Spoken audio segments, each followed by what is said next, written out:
¿Era yo anticatólico? Sí, era anticatólico con una especie de venganza, porque yo veía a la Iglesia Católica como una institución humana. Yo no podía discernir la institución divina. Es muy parecido a cuando alguien oye hablar maravillas de los vitrales de una parroquia en particular. Va uno allí, se para en la acera y mira, y lo que ve son estas ventanas de cristal de colores y piensa, ¿y por qué tanto alboroto? No tienen nada de particular, pero no las mira desde adentro, y eso es lo que la oración y el estudio me llevaron a ver. Yo miré a la Iglesia Católica desde adentro y descubrí el trabajo de Jesucristo, mi Salvador. Hoy, Scott, su esposa Kimberly y sus niños viven en Steubenville, Ohio. Scott es profesor de teología en la Universidad Franciscana y toda la familia es ahora miembro de la Iglesia Católica. El viaje de Scott hacia la fe católica comenzó cuando empezó a cuestionar una de las enseñanzas básicas de Martín Lutero, sola fide. Lutero, junto con Juan Calvino, discrepó de las enseñanzas de la Iglesia Católica. Ellos sostenían que la justificación o el perdón de nuestros pecados por Dios sucede solo por medio de la fe. Ellos propugnaban que solo tenemos que creer en Dios y nuestros pecados serán perdonados, que solamente creer en Dios nos asegura el cielo. No importa cómo decidamos actuar o responder a ese amor. Esas ideas crearían una enorme división dentro de la Iglesia Católica y marcan el comienzo de la Reforma y la aparición de las iglesias protestantes. Scott Hahn, después de cuidadoso estudio y oración, llegó a descubrir el hecho histórico de que Lutero y sus seguidores hicieron cambios en las Escrituras para ajustarlas a sus creencias personales.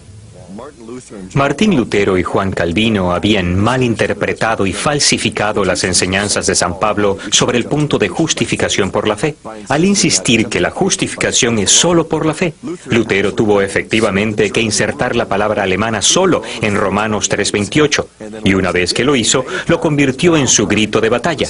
El lema de la Reforma protestante era sola fide, solo la fe, una frase que San Pablo nunca usó, una frase que Lutero tuvo prácticamente que inventar.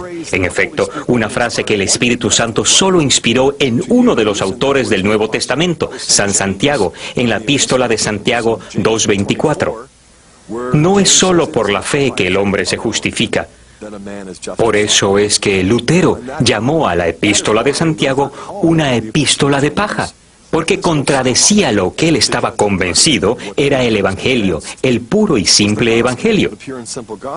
Mientras más yo empezaba a comprender que el Dios que justifica es un Padre, y al justificarnos Él no solo está exonerando o perdonando a criminales como juez, sino que Él está adoptando y reconciliando a los hijos e hijas con Él mismo a través de su Hijo eterno. Más cuenta me daba de que la justificación no podía ser solo por la fe, porque así no es como una familia funciona. Es imposible para una criatura simplemente decir, mira papá, yo te creo, y eso es suficiente. Yo no tengo que obedecerte, pero por gratitud y porque tengo buen corazón te obedeceré si me parece. Pero yo no tengo que obedecerte para ser tu hijo.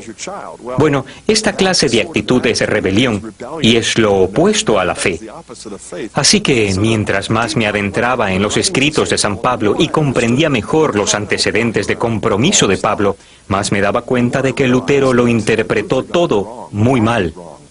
Los primeros protestantes también enseñaban lo que era llamada sola scriptura, que las escrituras por sí solas son la fuente de toda la autoridad en la Iglesia, que la tradición en la Iglesia y lo que ha sido transmitido por los primeros apóstoles al resto de la Iglesia en los siglos subsiguientes no tiene autoridad alguna.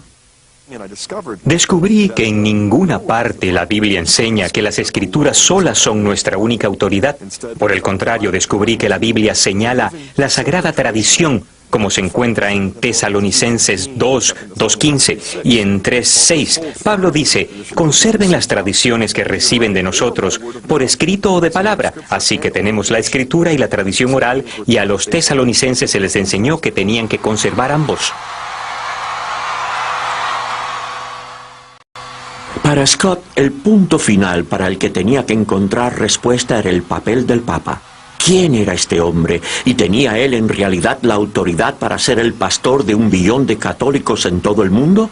Scott encontró la respuesta en las Escrituras, cuando Jesús escoge a Simón Pedro para ser el primer papa de su iglesia. Esto ocurre en el capítulo 16 de Mateo, cuando Jesús le da las llaves del reino. Todo comentarista católico o protestante que explica esos versículos sabe que Jesús estaba citando a Isaías 22:22, en donde el hijo de David, el rey Ezequías, le confía a uno de sus ministros reales las llaves del reino para que todo el mundo sepa que este hombre, Eliakim, ya no es solo un ministro real. Él es el primer ministro porque tiene las llaves del reino. Así que antes de esto, Pedro era uno de los 12 apóstoles, uno de los ministros. Pero una vez que Jesús le confió las llaves del reino, esto quería decir que Pedro era el primer ministro. Y eso era algo más que un puesto, era un deber. Así que aquí vemos a Jesús, hijo de David, estableciendo su reino a través de sus apóstoles. Y como dice en Mateo 19, Jesús les dijo, se sentarán en 12 tronos para juzgar a las 12 tribus de Israel, pero uno de ustedes será el primer ministro. Por lo tanto, al estudiar la Biblia, descubrí que no solo sola fide era falso, sino la sola escritura también.